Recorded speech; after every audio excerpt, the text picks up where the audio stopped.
Okay sir, ಈಗ Iran America Israel ಎರಡಕ್ಕೂ ಟಕ್ಕರ್ ಕೊಡ್ತಾ ಇದೆ, ಪ್ರತಿರೋಧ ಪ್ರತಿದಾಳಿ ಸಮವಾಗಿ ಮಾಡ್ತಿದೆ. ಅದಕ್ಕೂ ನಷ್ಟ ಆಗ್ತಿದ್ರು ಸಹ ಅದು ಹಿಂಜರಿತಾ ಇಲ್ಲ.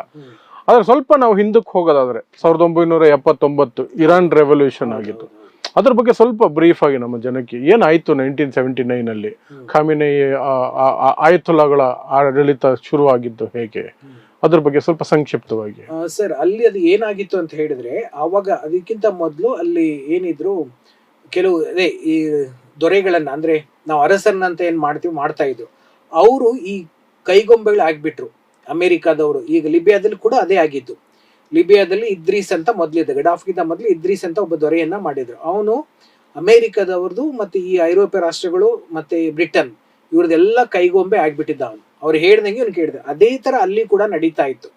ಜನಕ್ಕೆ ಅನಿಸೋದು ಎಲ್ಲೋ ಒಂದ್ ಕಡೆ, ಏನಿದು ನಮ್ಮ ಅಲ್ಲಿ ಇರುವಂತ ತೈಲ ಇದೆ, ಆಮೇಲೆ ತೈಲನೂ ಗೊತ್ತು, ನಾವು ಅಲ್ಲಿ ಉತ್ಪಾದನೆ ತೈಲಕ್ಕೆ ಆಯಿಲ್ ಪ್ರೈಸ್ ಫಿಕ್ಸ್ ಮಾಡ್ತಾ ಇದ್ದಿದ್ದೆ ಅಮೆರಿಕದವರು, ಮತ್ತೆ ಬಲಾಢ್ಯ ರಾಷ್ಟ್ರಗಳು ಏನಂತ ಅನ್ಸ್ಕೊಂಡಿದ್ವಲ್ಲ ಇಲ್ಲಿ ಐರೋಪ್ಯ ರಾಷ್ಟ್ರಗಳು ಅವೆಲ್ಲ. ಹಾಗಾಗಿ ಇವ್ರಿಗೆ ನಷ್ಟ ಆಗ್ತಾ ಇತ್ತು. ತೈಲವನ್ನೂ ಮಾರ್ಕೊಂಡು ಈ ಕಡೆ ಇವ್ರು ಹೇಳ್ದಂಗೂ ಕೇಳ್ಕೊಂಡು ಅವ್ರಿಗೆ ಯಾವ ರೀತಿಯ ಲಾಭ ಇಲ್ಲದೆ ಇದ್ದಾಗ ಏನಾಗ್ಬಿಡ್ತು, ಇರಾನು ಅದೇ ಸ್ಟೇಜಲ್ಲೇ ಉಳಿತು.